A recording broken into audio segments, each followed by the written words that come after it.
fright, eh? Yeah, I wouldn't say a fright. Look, we said in the presser earlier in the week, they're a good team. They've got something like 7 or 8 dogs who are defending champions, so they weren't going to come here, roll over and play dead, were they? Coach, I want to say congratulations from our side. The first Currie Cup final that the Lions qualified for in 9 years. Well done. And what was your thoughts on this game? Yeah, I can't say it was a spectacle, but we worked really hard to take ourselves out of a hole at 14-0 down. Bounce the ball, and also go away. Ethan Wenzel chips it, there's 4 of us around him, bounces, he gets it.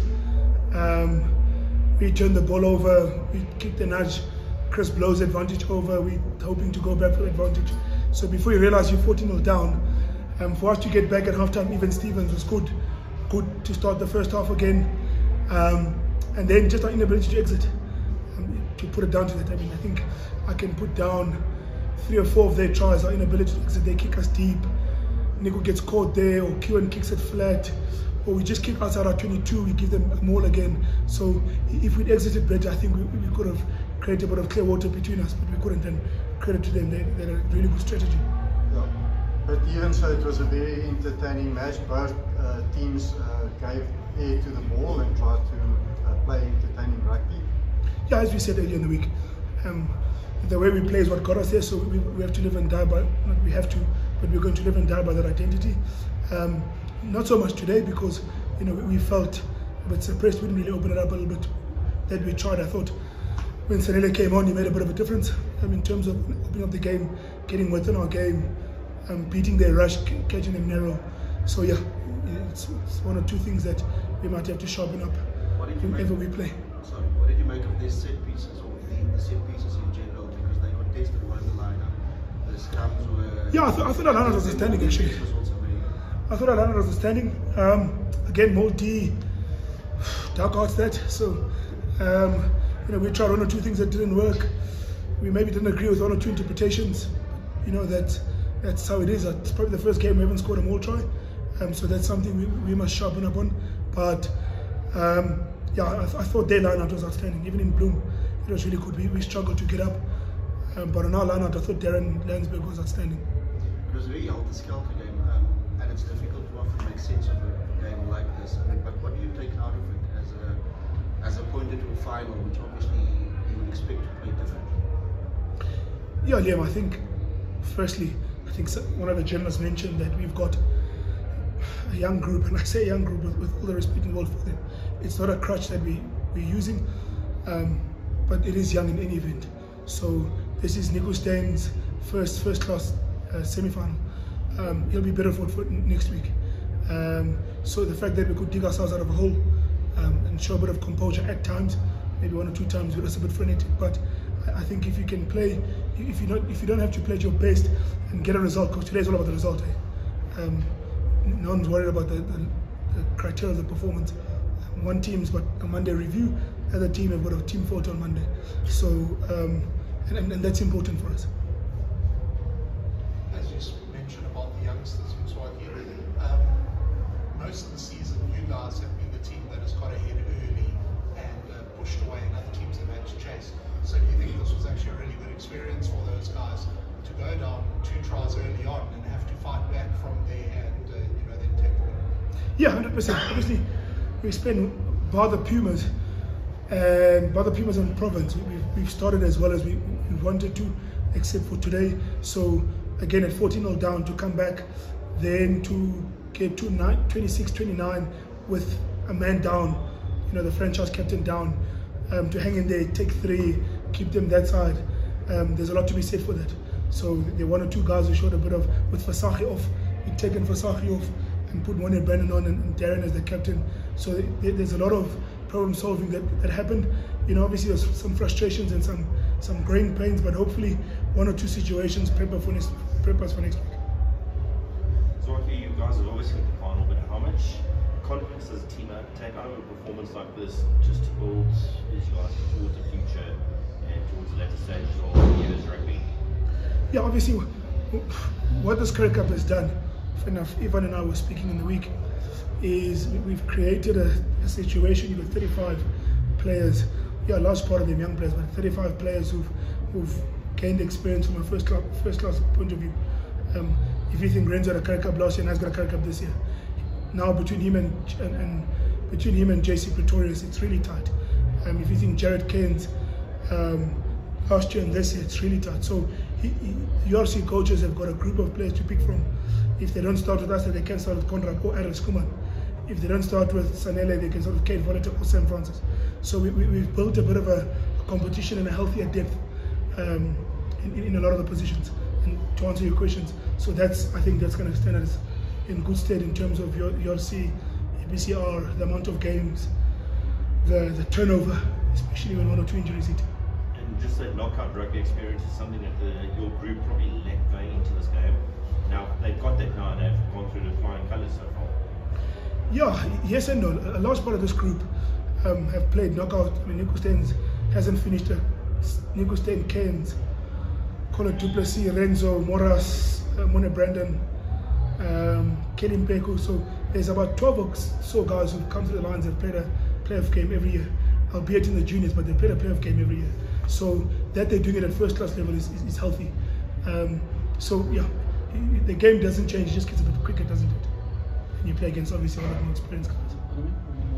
Coach, I think it's fair to say if you guys repeat that first half performance in the final, next week you might find yourself in a situation where you can't come back from. In your opinion, and I know you still have to go review and analyse the game, how do you flatten out or even out those mistakes that were made and to make sure that they don't get repeated again in the final next week? Yeah, like I said, the first 2 tries is bounce the ball. Like I said, Ethan kicks it, it's low, Nico Stein, Mafura and Horn around it and the ball bounces. You can't defend it. We knew the chip was coming, we prepped for it, but the bounce of the ball does it. We probably shouldn't stop playing when we've got advantage because Chris had blown advantage over. So, you know, before you realize you're 14-0 down. But then again, the flip side to that is you go 14 men down, you win that 10 minutes 3-0, score 2 tries after that to win the game against Victor, Rudolph, Jean-Louis Rudolph, Dan Kasende, Mini Hudsenberg, who's been exceptional. Konyasbo is playing his 50th.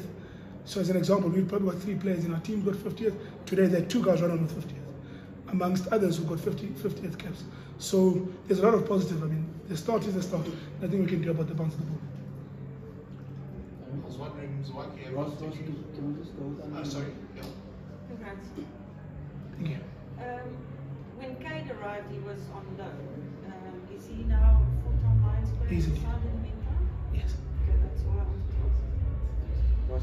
Mziwakhe, I was wondering, did you feed any of your forwards something special before this game? I mean, they had some legs on them there. You know, Asanati breaking through on the 22 and running away to score. Darian showing some legs down the middle before feeding low, and that Mone Brandon score was something else. My word, I don't think he's ever run that fast before. He just flew over the try line. Plus, you obviously missed last week's game when Mone Brandon made a break to almost go and score. He got injured. They pulled us back on the try. I think Western Province, he turned around, out sprinted all our backs to go and save us against Western Province. So he's a game factor oak, and it's unfortunate that he's playing behind the captain, because I think at any given point in time he can be a starter. But having said that, yeah, we thought we could get even more out of the forwards. Like I alluded to earlier, we probably didn't open it up a little bit like we wanted it to, because we do have, as you mentioned, a few athletes. Darian, and you saw it last week. Asa, when he pulls up a bit of momentum, is a difficult guy to stop. Renzo, JC, Siba, I thought made an impact when he replaced Fenter, who's been a bit ill. You know, he turned the corner nicely. So, you know, hopefully we can see more of that. And it's a final next week, but it is what it is. We've got to throw the kitchen sink at it. Mziwakhe, do you alter the mindset for the final? Obviously, building up for semi-final requires something final very different. Do you consciously alter that? Do you ramp it up? Do you dial it down? What do you? Yeah, look, Liam, the goal was to get all the way to the final, give ourselves a chance at Ellis Park. The game model doesn't change, but the mindset is going to change because it's a do or die game. So, you know, if you lose, you get a silver medal. If you win, you get the trophy. That's actually what's at stake. So if we're not going to tap into that mindset, we're going to get done next week. Anyways. But do you like the pressure on the players? Like it's a final, don't you have to do that? Look, I think there's pressure. These Oaks, the modern players got Instagram. If I don't do it, he's going to read on the phone anyways. Our media department are probably going to throw 1 or 2 things on social media in any event. So if you wake up on Monday or wake up tomorrow and you're not doubting that it's the final, then we're going to get done. But if we embrace, I think that's the word, if we embrace the occasion, embrace the final at Ellis Park, shit, apologies for that, then you give yourself a chance, don't you? Who do you prefer to play in the final? One team got 12 Springboks, the other got 9 Springboks. So. Oh, you got 5. So you're okay. Say again? You got 5 Springboks. This is also true. Ross was So last time for me, Mziwakhe, people might say it's only the Currie Cup, but do you think this is a really big and proud moment for the union now? The Lions have struggled quite a bit over the past few years. This is our first Currie Cup final since 2019, first hosting one since 2015 when you beat Province.